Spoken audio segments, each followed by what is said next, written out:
Apesar de ter fatiado a denúncia contra Jair Bolsonaro pela suposta trama golpista em 5 peças separadas, a PGR manteve conteúdo idêntico em todas elas, com exceção nas partes inicial e final. É claro que onde você muda o nome do denunciado.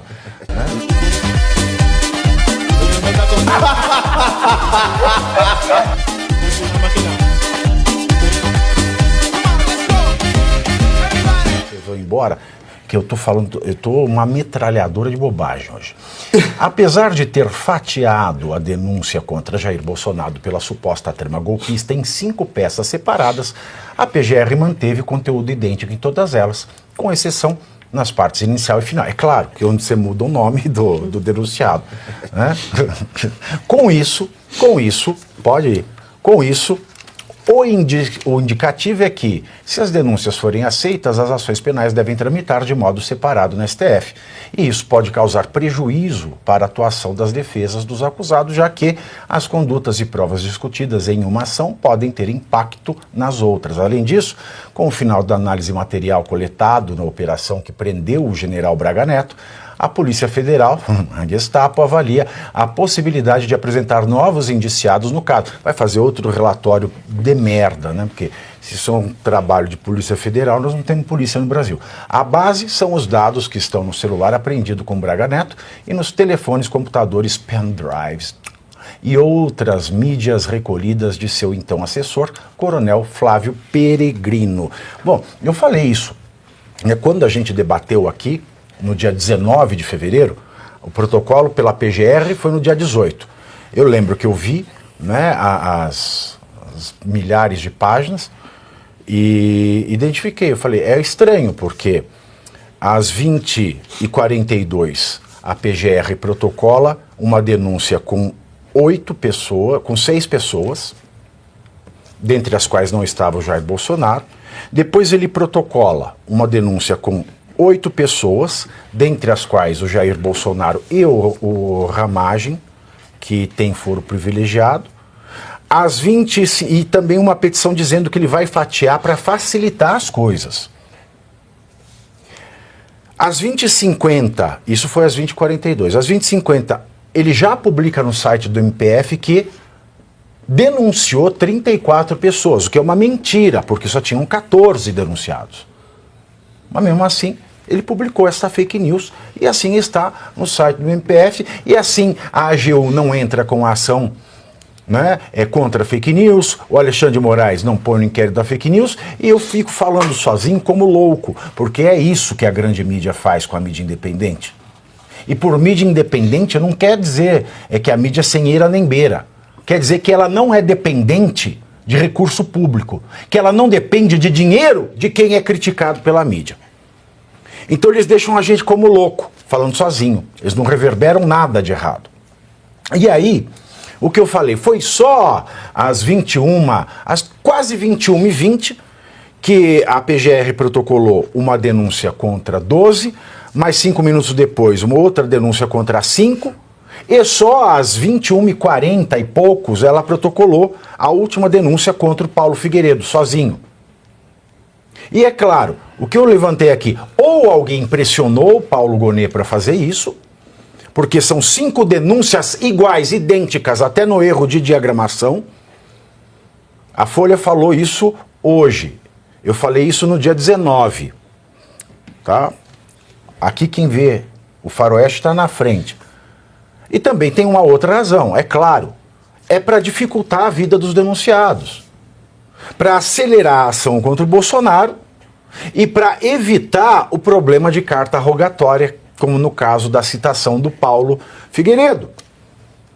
Porque aí eles vão fazer imagino eu que façam carta rogatória, não posso imaginar nada, já que não tem legalidade nenhuma. E se a denúncia do Paulo Gonet já é uma merda, juridicamente falando, me desculpem, não tem o que extrair, por mais que apareça o Gilmar Mendes falando que é boa, por mais que o Prerot fale que é um monumento da persecução penal, eu não posso jogar décadas de estudo de direito no lixo e mentir para vocês. Se fosse boa, eu falava. Da mesma maneira que eu falei que os PowerPoint do Deltan Dallagnol era uma merda, eu falo que a denúncia do Gonê é uma merda. E eu mantenho a minha coerência ao longo do tempo. Eu não faço que nem finados comentadores que falavam que era uma merda lá, mas aqui é uma maravilha. Então eu prefiro manter a minha decência do que ganhar dinheiro. E, portanto, se a denúncia já é terrível, o relatório foi mais terrível ainda. E agora a Polícia Federal já está anunciando que vai repetir a dose, João. Pois é, Paulo, você vê que o Bolsonaro ele menciona sempre esse fato que ele já tinha nomeado os comandantes das Forças Armadas indicados pelo próprio Lula. Então, na verdade, o mandante do golpe seria o Lula. E o Bolsonaro vem falando isso nesse sentido de essas pessoas estariam lá, que não havia armas, né, não havia... E o que me causa estranhamento é isso, as pessoas foram condenadas, os civis, né, que lá entraram para cometer algum vandalismo, alguma meia dúzia cometeu vandalismo. Só que os tais mandantes do golpe EAD, que seria o golpe à distância, não sequer foram julgados ainda, foram denunciados agora, ou seja, condenaram o vandalismo e depois os mandantes, ou seja, se o processo for improcedente, que a tendência é que não seja, porque é um processo político e ilegal, aí se eles forem absolvidos, tem pessoas presas. É que todas essas pessoas, elas iam, num determinado momento, se transformar em Power Rangers através de lasers da Starlink. E usar Starlink só pode ser. Porque eu vejo muita gente, até na direita, criticar a conduta do Jair Bolsonaro pós-derrota nas eleições via TSE, quando declarou o Lula vencedor, no sentido de que ele teria ficado em silêncio, ficado postando enigmas, entre outras coisas. Tudo bem, pode-se questionar isso, mas isso não é crime, isso não quer dizer que ele induziu as pessoas a nada. É uma conduta que eu também não concordei na época, mas isso não tem nada de crime, os enigmas, enfim... Pode-se questionar. E também que ele não teria falado para as pessoas saírem de lá da frente. Ele deu uma declaração no Léo Dias dizendo que teria, de alguma forma, dado a entender que era para sair. Acho que ele que não falaria e não falou isso para não ficar vinculado. Né, que se ele falasse, vincularia automaticamente ele àquelas pessoas. Mas que lá estavam protestando pela eleição do Lula e pela forma com que o Tribunal Superior Eleitoral conduziu a eleição, mas isso não muda absolutamente nada. As pessoas estavam lá pacificamente e resolveram no domingo tomar o poder sem arma e com o vendedor de algodão doce. Acho que assim, a PGR está, não só a PGR, como a gente mencionou, o Itamaraty, estão envergonhando a sua própria história e não sei se vão conseguir sair bem disso daí, porque olha... O Itamaraty está nesse limbo, a PGR nesse limbo. Lembrando que o PGR foi na sabatina junto com o Flávio Dino e vários de direita deram ok para ele, inclusive os elogiaram ambos.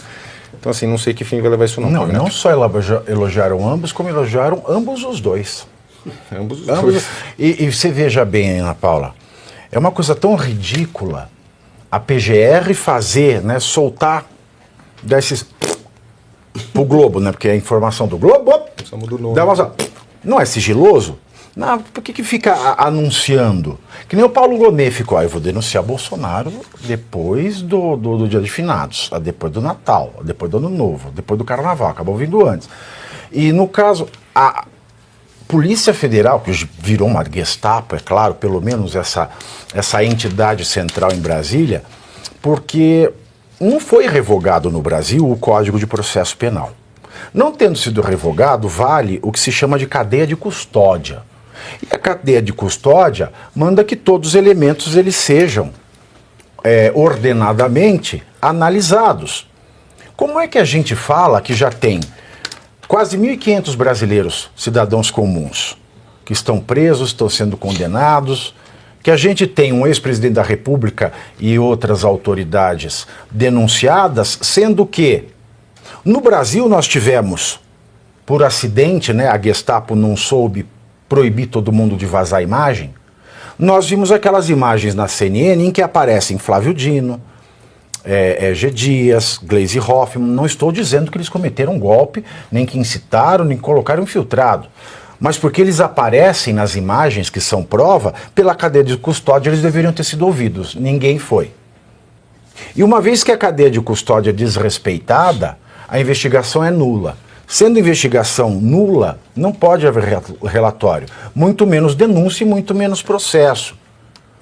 Então, a gente aqui no Brasil está acostumado a ser tratado como um imbecil, como analfabeto, como gente que não é capaz de ler um Código de Processo Penal para ver que tudo isso é ilegal.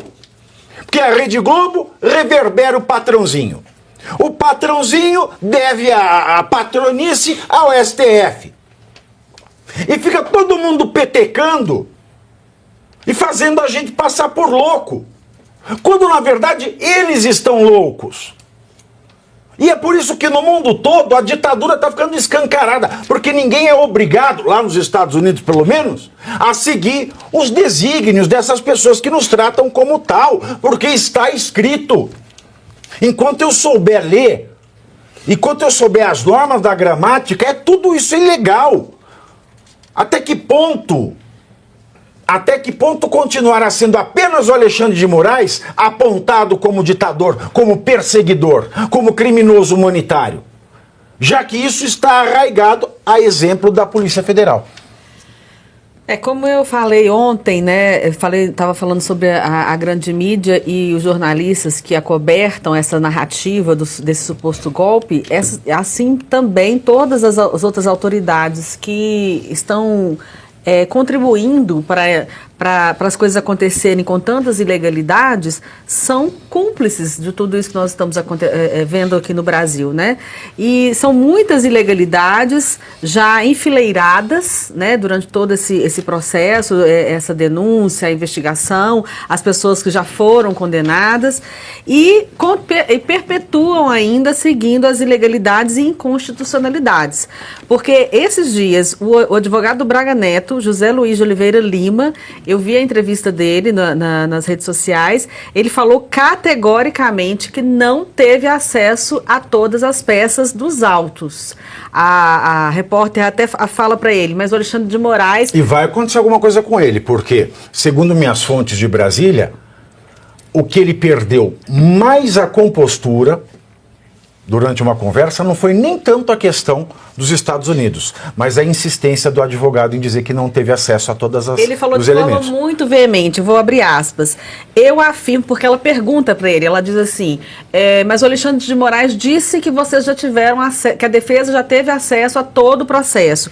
Aí ele diz assim, abre aspas, eu afirmo às senhoras e aos senhores que a defesa não teve acesso a todas as peças referidas pelo Ministério Público quando apresentou a denúncia. Portanto, eu não tenho como desempenhar o meu trabalho com clareza, com firmeza e com confiança, porque eu não tive acesso a todas as peças dos autos. É isso e boa tarde. Exatamente. Fecha aspas. Exatamente. Ele foi muito veemente. Eu temo pelo advogado. É o Vilardi? Não. José Luiz de Oliveira Lima, doutor José Luiz de Oliveira Lima. Exato. Isso é um advogado, nós estamos falando aí de um advogado que teve uma atuação brilhante no mensalão. Grande. Tá? Então, se ele está dizendo isso, eu tendo a confiar mais na palavra do advogado do que no caso. Né? Isso aí vai ter como ele comprovar, porque se ele não teve... Se tem Não, petição... só falta o Alexandre querer que ele faça a prova negativa, a prova que você não teve acesso. Porque a gente chegou nesse ponto no Brasil, em que o réu tem que provar que ele não fez, e é impossível prova negativa. É impossível. E mesmo quando ele prova que não fez, quando é possível, como no caso do Felipe Martins, ele dá de ombros. Esse país está insano. Eu vou ensandecer com esse país. Nós somos 40 mil telas aqui. Eu estou orgulhoso. 40 mil telas e 35 mil likes.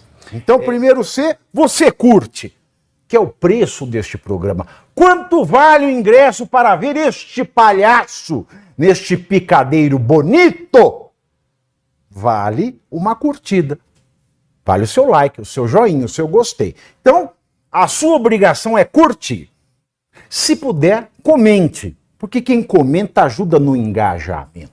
Então, primeiro C é curtir, segundo C é comentar, o terceiro C, o que seria muito louvável, seria você compartilhar. Tem um link que é a setinha, uma setinha assim, meia bomba. Sabe aquela... A setinha da pipa do vovô que se esforça, você vai lá, copia o link, cola no seu Orkut, no seu Facebook, no WhatsApp, no Telegram, manda sinal de fumaça, pombo correio, não é pombo correio do banheiro, é o pombo correio que leva as mensagens, você passa para todo mundo que você gosta, para quem você não gosta, você também passa. Então, ó, curtiu, comentou, compartilhou, e se puder, se quiser, Se o seu bolso comportar e se seu coração assim permitir, contribua com este programa que vai substituir o Jornal Nacional. Olha que pretensão maravilhosa, hein? Se liga, ô Bonner, nós vamos derrubar o Jornal Nacional. Esta é a meta.